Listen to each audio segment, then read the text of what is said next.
your ex-husband, excuse me, Daniel, all right, has been taken to the hospital. He's not going to survive. Oh my God. It was a tragedy in the suburbs. The ex-wife was heartbroken, and she was afraid she knew who it was. Danny didn't treat me very well, and Okay. I'm so scared that maybe someone did this. But was she framing someone else? With well-connected parents that were above the law?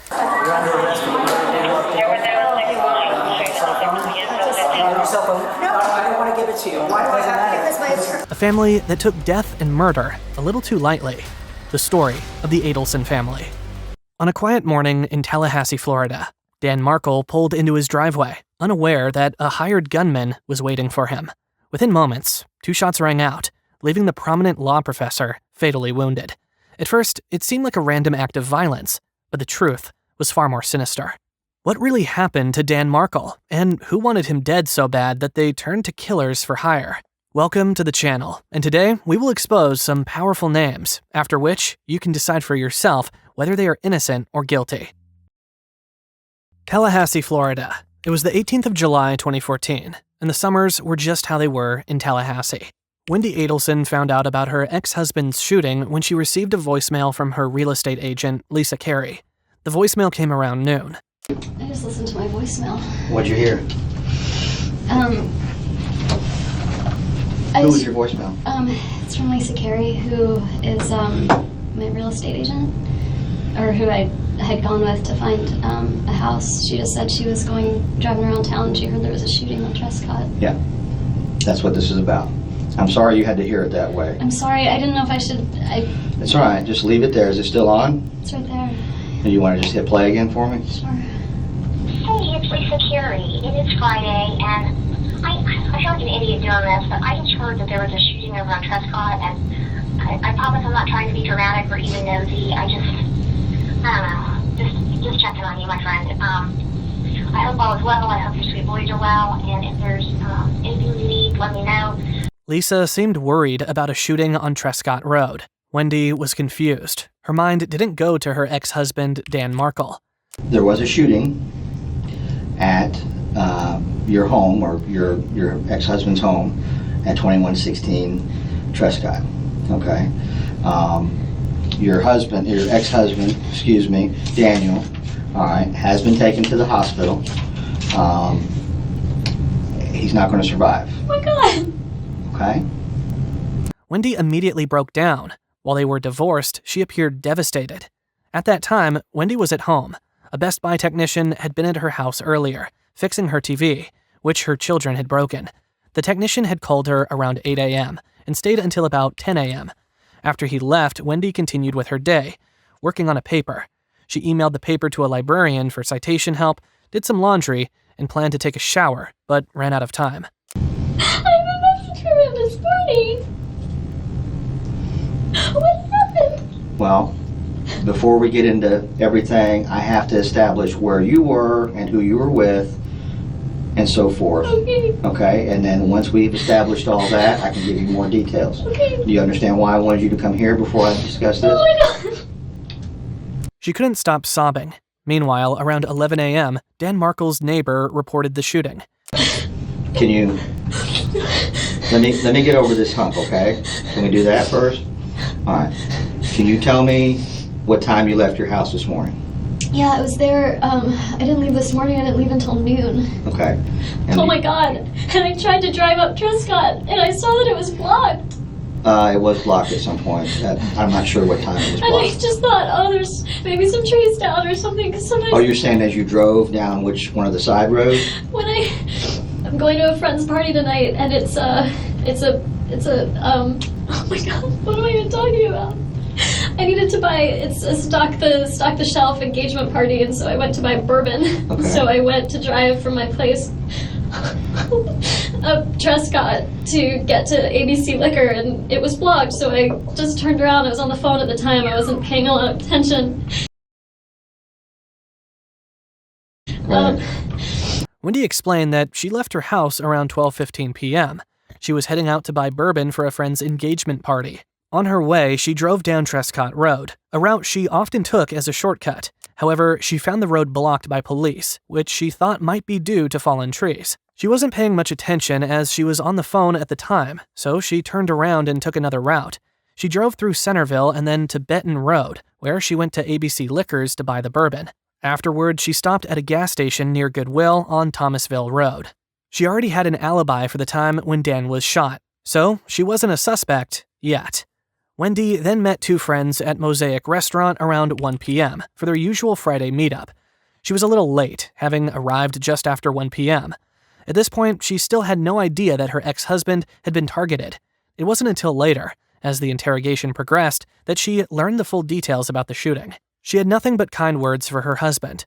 Dan Markle was a brilliant legal mind, a Harvard Law graduate, a respected professor at FSU, and a devoted father to two young boys.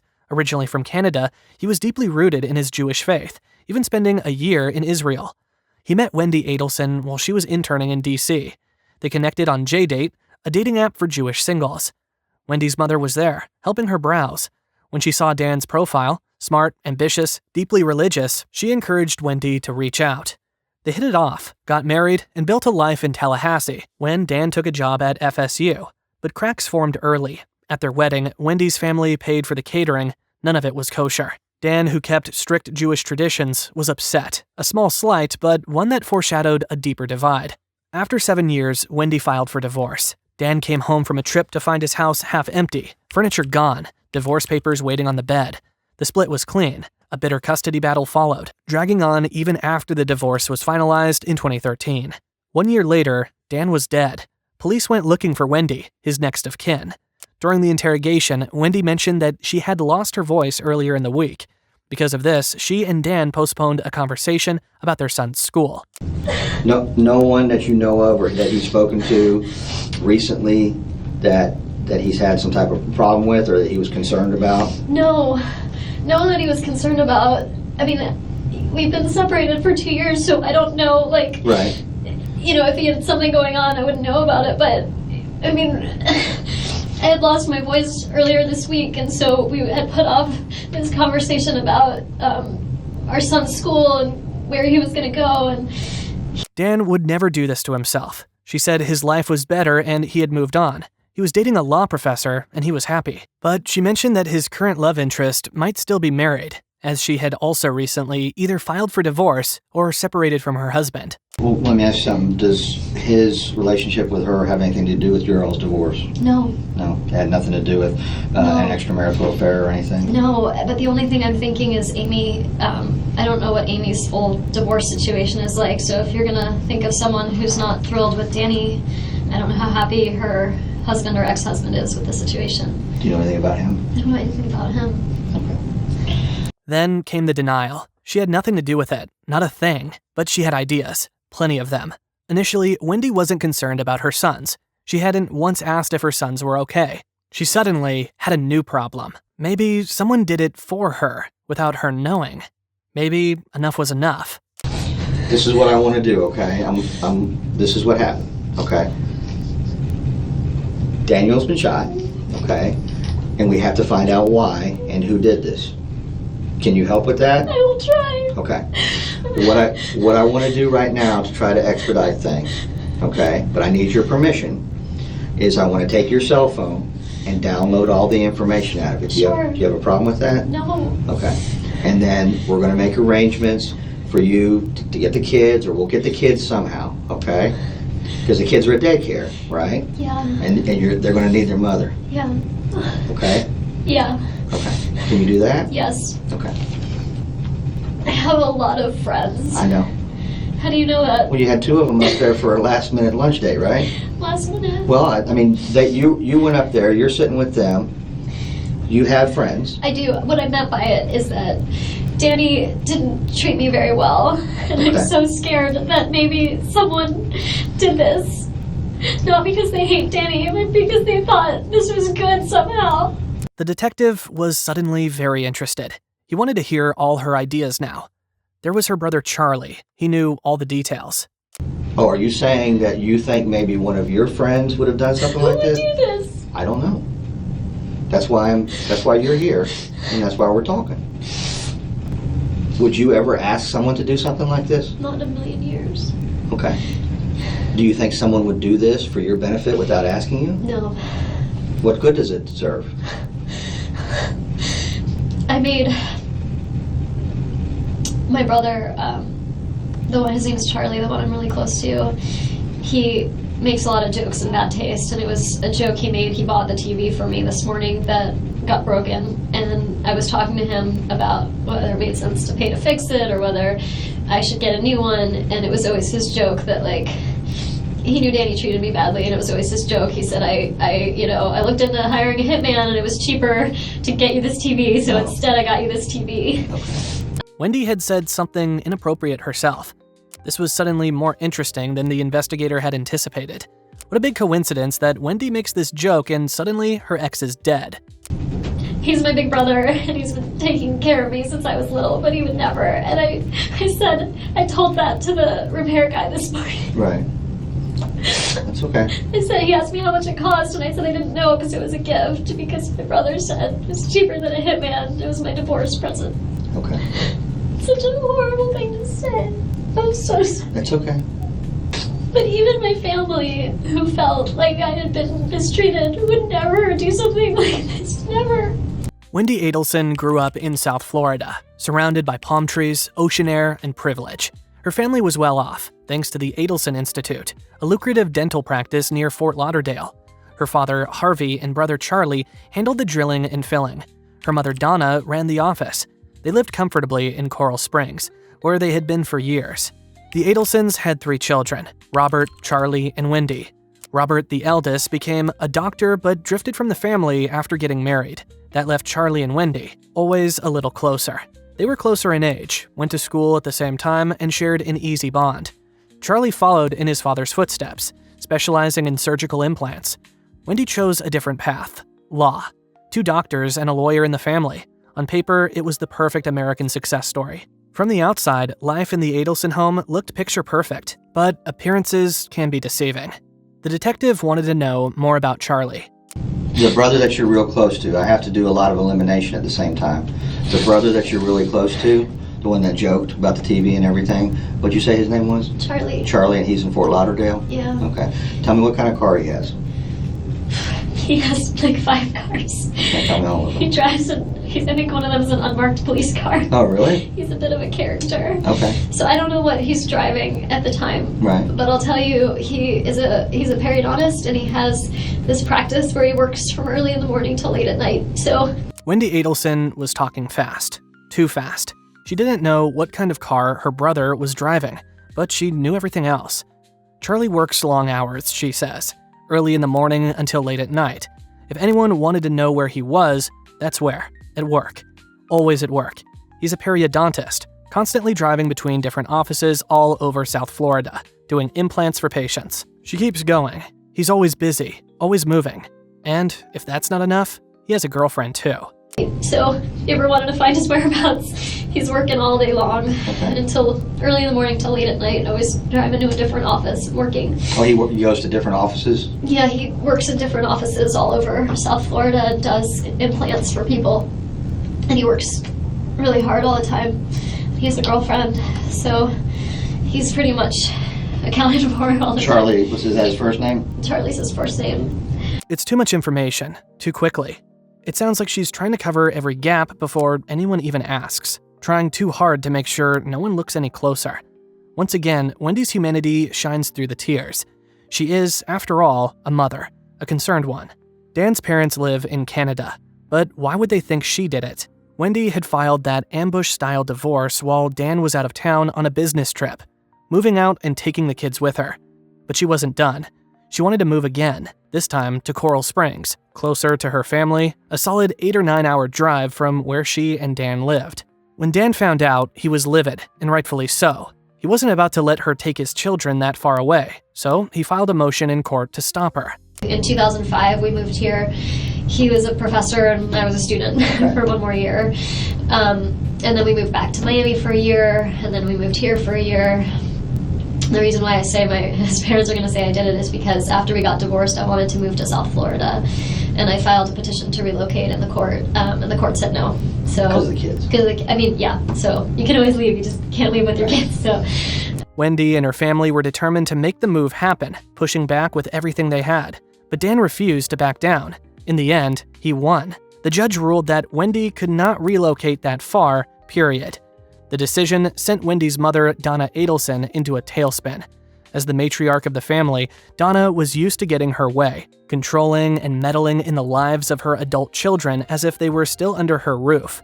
It was no secret that she had strong opinions about how things should be done, and if someone went against her wishes, there were consequences. Some even speculated that this controlling nature was the reason Wendy's older brother Robert was estranged from the family. His mother allegedly disapproved of his wife, and that was enough to push him out. Now, with Dan standing in the way of Wendy's plans, Donna was furious. But was that enough to commit murder? She called her mother to break the news. Mom, I need you to sit down. I am fine. The boys are fine. I need you to sit down. I'm fine, and the boys are fine. Danny has been. You can put me on speaker. Yeah. Danny has been shot. And I don't think he's gonna make it. After she hung up, Wendy said something strange again. Dan had enemies. He was a sharp legal mind, a tough professor, a man with strong opinions, and little patience for fools. He'd made all sorts of people angry, students, colleagues, even strangers online. He'd been threatened before. Someone once wrote that men like him needed to be made radioactive. But was that enough to kill a man? She keeps bringing up the possibility that someone might have done this, almost like she's trying to help the police figure it out. Then there's Jeff Lacasse. Wendy's been seeing a guy called Jeff, Who's a friend of Jane's. And who's jealous. yeah. Are you still currently seeing him, or just something you kind of let taper off? It's been a bad week. Okay. Yeah, Jane and I actually went for a walk together Monday, Tuesday, Wednesday, earlier this week. But you've taken a 1 week break from I took Jeff. a 1 week break from communication with Jeff to figure out what to do. Okay. Because we've been dating for like A year. 9 months, so like 10 months a year. At first, she barely acknowledges him, but then she starts talking. Wendy had been seeing a guy named Jeff, a friend of James. He's jealous. They fought recently and took a break. He wanted to get back together. The morning she gave a talk publicly, Jeff was watching her boys, so he was familiar with the family, possibly even attached. Stressed over Wendy's divorce. Maybe it made him snap. While Jeff is a professor, he's not the killer type, but he's jealous. Nothing, no contact at all No since? text, no email. I told him, I said no text, no email, no nothing. Like, Is Jeff a violent person? No, Not at all? no. Jeff own a gun? I don't think so. I mean, my guess would be like 100% no, but I guess I was only in his house one time. I mean, he certainly could have a gun and I wouldn't know about it, but he'd Lives never by himself? lives by himself. He'd never talked to me about a gun. Okay. She circles back to Danny. He had plans and a schedule, so he wouldn't do this to himself. They needed to talk to Jeff. She didn't know anyone else. Danny wasn't in debt, didn't drink, didn't gamble, no addictions. Jeff Lacasse had not been in love. He was being manipulated. That's how he described it. Now, is this just kind of like theory kind of stuff, or is it just kind of you had some time to think about what I talked to you about? Actually, what it's been is we had a 14-day break while she was in South Florida. Then last 7 days, I haven't heard from her yet. So we're at day 22, 23. No longer under the spell. I'm starting to see a few things a little more clearly. Okay. It's been But after 22 days without contact, things were starting to clear up. He saw her differently now. With distance came clarity. And there were things he thought the police should know, like the professor obsessed with Wendy who called her goddess and sent inappropriate texts. I'm starting to clear up a little bit, man. I'm not under the spell. So there's just some things I think you should know. I'll try to go quick. I know you're busy. Okay. But I appreciate you. First, there was two quick things. You probably already have these, but there's a professor in the department that's totally obsessed with her. You probably already got that. Who was that? He's got really bad teeth. I don't know his name. He called her goddess, and he would send her inappropriate texts. Men just had a way of falling for her. Jeff Lacasse saw Wendy differently once he was no longer under her spell. She had a public persona, charming, social, and well-connected, but few people truly knew her. It was really strange, just to give you a couple examples. Well, I guess one of the things I worry about is Wendy has this public persona, and she's a very good actress, and she's very charismatic and all this kind of stuff. And she knows a lot of people. Everybody in Tallahassee knows Wendy. You probably discovered that already. I mean, she's in every social circle. She's very social butterfly-esque and out there and stuff. But in terms of people that know her intimately, have spent like a lot of time with her and seen behind the curtain, I think it's Markel, me, and maybe that Zach guy in the last 12, 13 years. I mean, she doesn't, you know what I mean? So some of the stuff I had seen. Those who did, like Dan Markel and Jeff himself, saw a different side. She lacked guilt, had no empathy, and never admitted fault. She was a pathological liar, even telling Jeff outright that she struggled to tell the truth when it was convenient. Looking back, Jeff felt manipulated. His psychologist even told him Wendy fit the profile of a narcissistic sociopath. He hadn't seen it before, but now it made sense. The way she spoke about Dan was another red flag. She's a total pathological liar, and I feel bad saying all this because I still love her. She has these flaws, and I would have stayed with her. But if you look back at Markel's legal documents, he's constantly talking about her systematic pattern of deception, how she lies all the time. And she told me once, I have a really hard time telling the truth when it's inconvenient or unpleasant. I lie all the time. I mean, she said that to me. While everyone else described Dan as a good man and devoted father, Wendy painted him as a controlling stalker. She even told investigators Jeff had stalked her, something he knew was a lie. In his interview, Jeff described himself as the paranoid ex-boyfriend and said he was surprised that the police hadn't contacted him sooner. He mentioned that he had repeatedly said he wanted to confront Dan, who had been causing Wendy a lot of stress. Jeff also backed up Wendy's claim about her brother Charlie, but with a more serious interpretation. She told me that Charlie had looked into having Danny killed in the summer of 2013. She meant it dead serious. She said it in a dead serious, chilling, uncomfortable kind of way. Not like I joke around and like to kill Dan Markel. I'm sick of his shit. That's different. This was like, she said confidentially. Jeff emphasized that Wendy was not joking when she said it, describing her tone as deadly, serious, and chilling. His interview provided some insight into Wendy's behavior leading up to Dan Markel's murder. He noted that Dan was in a good place in his life, had a new girlfriend, and had stopped harassing Wendy with emails. The timing of the murder seemed suspicious, given that Dan was about to gain a legal advantage in court. He also described a sudden shift in Wendy's behavior towards him. She had been affectionate and eager to reconcile, but after a phone call on Tuesday, she became distant. She then sent him a no-contact email, which he found unusual. He speculated that she might have known something was about to happen, as she seemed unusually strict about avoiding him. Jeff's alibi was that he was out of town at the time of the homicide. As for what he found suspicious about Wendy, he noted several things. She never reached out to him after the murder, which he found very odd given that they had co-parented and talked about Dan for hundreds of hours. He realized she had been seeing another man, Daniel Sack, while still maintaining a relationship with him, which he saw as a sign of a lack of conscience. Overall, Jeff believed Wendy's behavior after the murder was highly suspicious, making him question her possible role in the case. She moved on, even making a podcast about her ordeal. 10 months ago, someone killed the father of my children. First we got divorced, and then he got murdered. I don't know whether to call him my ex-late spouse or my late ex-spouse, except that late ex-spouse sounds like latex spouse. For a while, it seemed like no one would ever know. A year passed, no arrests. Then 2 years, still nothing.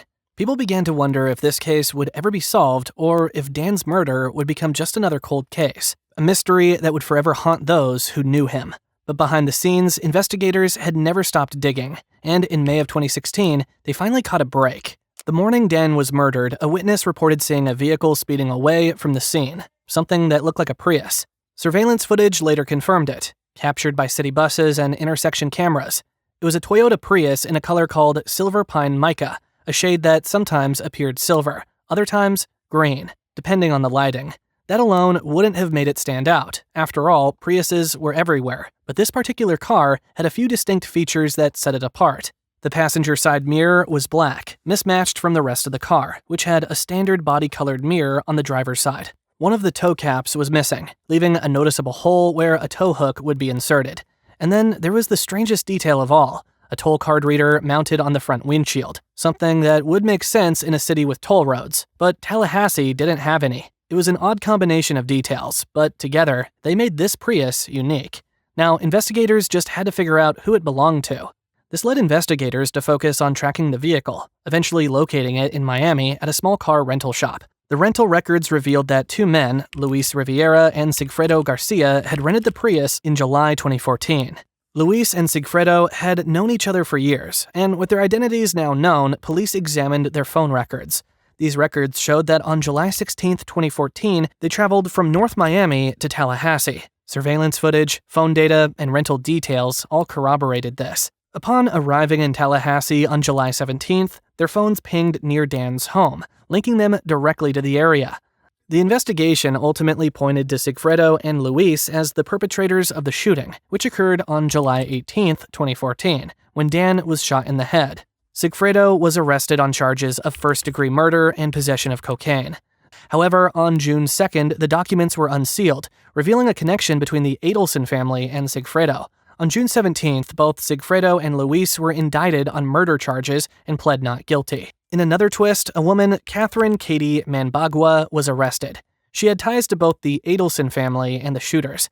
Katie had a romantic relationship with Charlie Adelson, Wendy's brother, and lived with Sigfredo, having 2 children with him. Investigators found hundreds of phone calls between Charlie, Katie, and Sigfredo in the lead-up to Dan's murder, suggesting a coordinated effort. As the trials neared, Luis accepted a plea deal, agreeing to testify against Katie and Sigfredo in exchange for a reduced sentence. In his confession, he implicated Katie and Charlie in orchestrating the murder. Luis pled guilty to second-degree murder and was sentenced to 7 years in prison. Sigfredo's defense attorney criticized the plea deal, arguing it was an unfair bargain for the prosecution. Katie and Sigfredo went to trial, where both denied the charges, claiming Luis was lying. Katie even testified in her defense, despite strong evidence against her. Investigators had found over $50,000 deposited into her bank account, including checks signed by Donna Adelson, the matriarch of the Adelson family, despite Katie not being employed there. This evidence added to the mounting case against her. Katie Manbagua acted as the intermediary between Charlie Adelson and Sigfredo Garcia, with phone records showing a direct line of communication between them. The prosecution believed Charlie funded Katie's breast augmentation and the Lexus she drove, which was previously registered to his father. In court, they presented phone wiretaps and covert discussions, suggesting that Katie helped orchestrate the murder-for-hire plot involving her boyfriend Sigfredo. Sigfredo was convicted and sentenced to life in prison in 2019. Katie's defense argued that her money came from working in nightclubs and from Sigfredo, who fathered her children. They denied any criminal involvement, claiming she was coerced into helping him. After a hung jury in 2022, Katie was convicted and sentenced to life in prison. In a significant twist, Charlie Adelson was arrested in 2022, 8 years after Dan's murder. Enhanced FBI recordings from 2016 revealed Charlie and Katie discussing the investigation, calling it a scare tactic. This was crucial evidence presented to a grand jury, leading to Charlie's indictment for murder. Charlie's trial involved wiretap evidence, including text messages and phone calls, further implicating him in the plot to murder Dan. His mother was upset with Wendy. Dan Markel's murder was meticulously planned. Charlie Adelson was implicated after an undercover FBI operation revealed his involvement. Charlie, influenced by his mother Donna Adelson's anger over the custody dispute, became a central figure in organizing the crime. Donna had long tried to manipulate Dan, even suggesting bribes and threats to ensure his cooperation in allowing her daughter Wendy and the children to move to Miami. Charlie, along with accomplices Sigfredo Garcia and Catherine Manbagua, plotted the murder to create a scenario where Charlie could blackmail Dan's family, making it seem as though Charlie had been involved. Despite the defense's attempts to suggest this blackmail plot, the prosecution successfully dismantled their case. The FBI conducted a sting operation to further implicate Donna. Donna Adelson's arrest came after a series of significant events following her son Charlie's conviction for murder conspiracy and solicitation. Donna, the matriarch of a wealthy family, was arrested at Miami International Airport while attempting to flee the country with her husband. She was about to board a one-way flight to Vietnam, a country that does not have an extradition treaty with the US. The arrest was dumbfounding, as Donna had been involved in several jail calls with Charlie, which were monitored and recorded. During one such call, Donna discussed her plans to flee, thinking she could escape the legal consequences of her involvement in her son's crime. She was shocked at being arrested and tried to get out of it. Hi, how are you? You have an ID?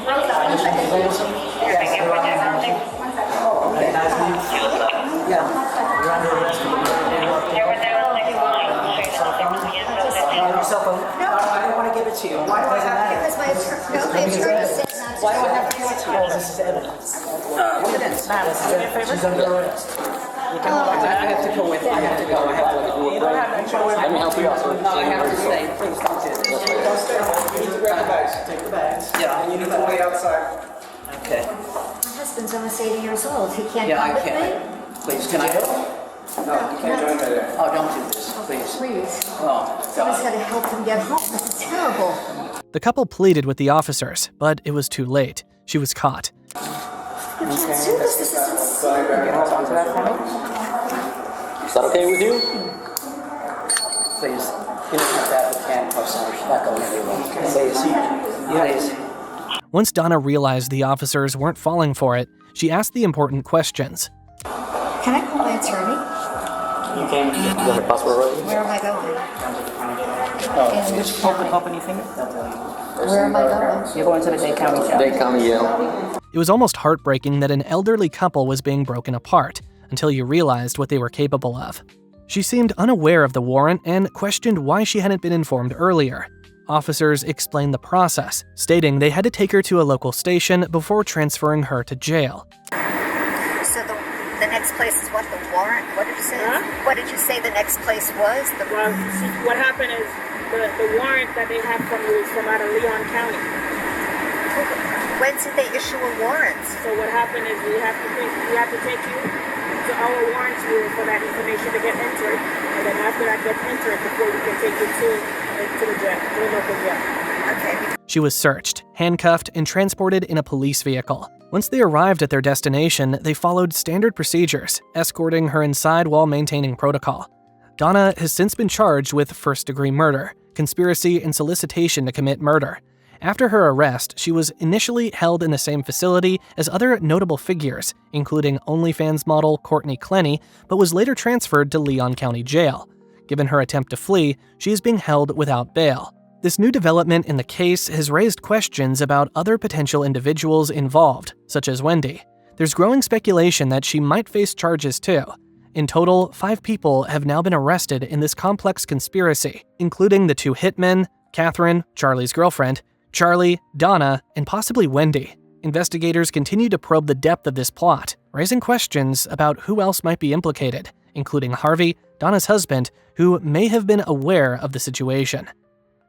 If you found this story compelling, let us know your thoughts in the comments. What do you think justice should look like in cases like this? Don't forget to like, subscribe, and hit the bell icon, because there are always more stories to tell, and some are closer than you think.